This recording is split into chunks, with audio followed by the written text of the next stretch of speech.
était de notre devoir d'être là. Comme autrefois les grognards de l'Empire, nous pourrons dire « j'y étais ». Bravo à tous. Cette manifestation est un premier acte. Nous n'avons pas obtenu gain de cause à cette heure.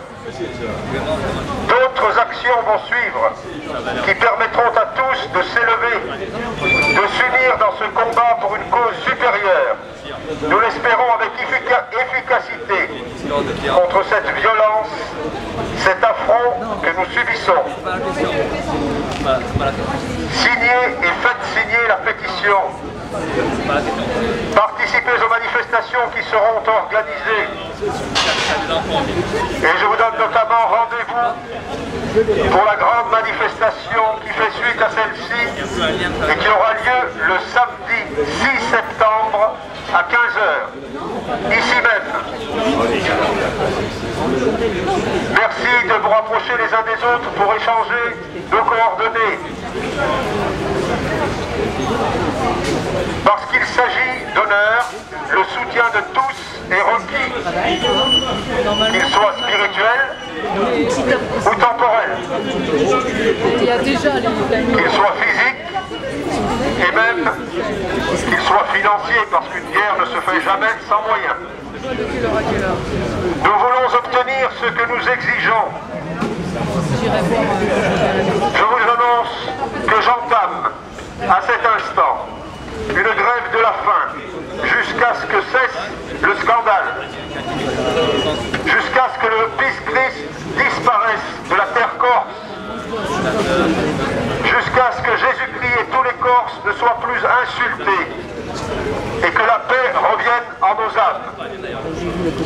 Je vous remercie.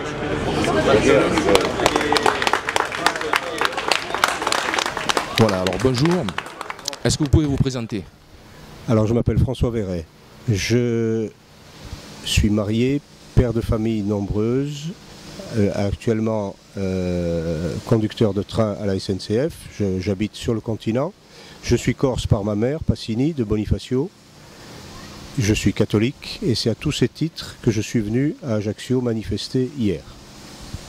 Très bien. Et pour quelle raison vous faites cette grève de la faim? Alors, comme la manifestation était contre l'exposition du musée Fesch, c'est-à-dire l'exposition du Pisse Christ, qui représente un crucifix plongé dans un bocal d'urine, je prolonge cette action par une grève de la faim, à laquelle je donne 3 motifs. Le premier qui est une expiation de l'ordre spirituel. On attaque Jésus-Christ, il est normal qu'il faille réparer. Le deuxième qui est toujours pour alerter la population, pour tenter de l'alerter de manière publique et médiatique. Et le troisième, de faire pression, de faire un rapport de force avec la municipalité, qui est l'autorité compétente pour faire cesser le scandale. Très bien. Et est-ce que vous pensez que c'est juste le fruit d'un artiste un peu déluré, ou selon vous, y a-t-il un objectif plus profond de destruction du catholicisme en Corse, faisant suite à la pièce de théâtre Golgotha Picnic de l'auteur argentin Rodrigo Garcia, mettant en scène Jésus-Christ couvert d'excréments et qui a été présenté la première fois en France en 2011? Oui, je pense que cette exposition fait suite à toute une manœuvre de subversion, mais qui n'est pas spécifiquement ni corse, ni même française, mais mondiale.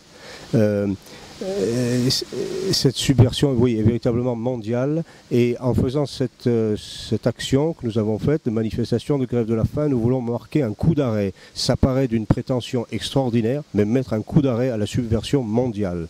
Évidemment, elle passe par Ajaccio. L'auteur de l'exposition vient dans des villes ou dans des régions à une forte connotation religieuse. C'est pas innocent. Donc oui, c'est bien une manœuvre générale, mondiale, anti-catholique qui est menée, et c'est contre cela que nous voulons agir. Très bien. Comment expliquez-vous que ce genre d'artistes aient leurs entrées un peu partout en France? Eh bien parce qu'ils ont des complicités partout, parce qu'ils naviguent aussi dans un monde qui est le leur. Parce qu'on nous explique que le tableau, le Pisse Christ, a une valeur de 150 000 €. Mais qui fixe ces valeurs? C'est un monde un peu fermé entre eux, et il leur faut la complicité, des fois complètement ignorante, de certaines municipalités qui se trouvent très flattées d'accueillir une exposition très cotée, alors que je regrette, mais une photo, ça ne vaut pas 150 000 €, surtout quand elle est mauvaise et qu'elle a été détruite et qu'on la refait à l'infini. Voilà. Oui. Alors, est-ce que vous pensez pouvoir alerter l'opinion publique et obtenir gain de cause? Je fais tout pour, j'espère.